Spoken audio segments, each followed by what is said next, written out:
विषय है विशेषण। संज्ञा और सर्वनाम की विशेषता बताने वाले शब्दों को ही तो विशेषण कहते हैं। विशेषण दुनिया में जितनी भी वस्तुएं हैं सभी की विशेषता बताते हैं कि वो वस्तु कैसा है।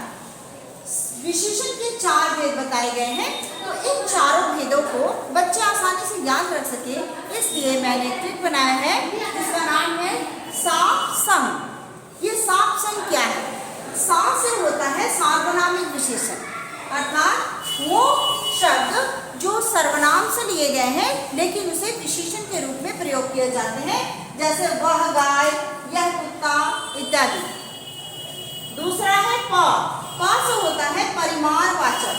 परिमाणवाचक विशेषण यानी वो किसी भी वस्तु की क्वांटिटी को बताता है, उसके परिमाण को दर्शाता है, जैसे यहाँ है 2 किलो 4 लीटर। तीसरा है संख्यावाचक विशेषण। संख्यावाचक विशेषण यानी कि किसी भी वस्तु की संख्या को बताता है, नंबर को बताता है, जैसे यहाँ 2 सेब और कुछ बच्चे। यहाँ उन चीजों को हम लेते हैं जिन्हें हम काउंट कर सकते हैं, गिन सकते हैं। चौथा है ग से होता है गुणवाचक विशेषण।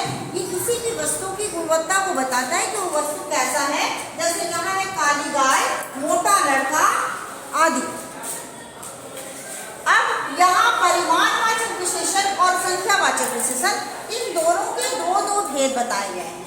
पहला है परिमाणवाचक, निश्चित परिमाणवाचक। निश्चित परिमाणवाचक यानी इसमें कितना किलो कितना सामान है वो एक निश्चित उसका परिमाण बताता है, जैसे यहाँ है 4 किलो चीनी, तो ये निश्चित है कि 4 किलो ही चीनी है। दूसरा है अनिश्चित परिमाणवाचक। ये अनिश्चित परिमाणवाचक किसी भी वस्तु की क्वांटिटी को बताता है लेकिन उसका परिमाण निश्चित नहीं होता, जैसे यहाँ है 1 बोरा चावल। 1 बोरा चावल का मतलब है कि बोरा अगर छोटा है तो चावल कम होगा, अगर बड़ा है तो उसमें ज़्यादा चावल लगेगा।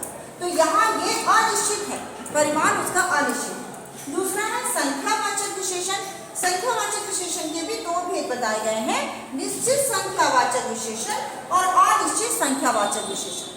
निश्चित संख्यावाचक विशेषण में वो वस्तुएं आती है जिसका एक निश्चित संख्या होती है, जैसे 2 आम। 2 आम एक निश्चित संख्या को बता रही है। और अनिश्चित संख्यावाचक में वो चीजें आती है जिसे हम गिन तो सकते हैं लेकिन उसकी संख्या निश्चित नहीं है, जैसे अगर हम बोले कुछ बच्चे।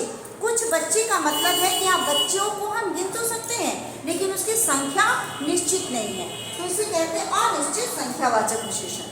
तो ये थे विशेषण और उसके 4 भेद।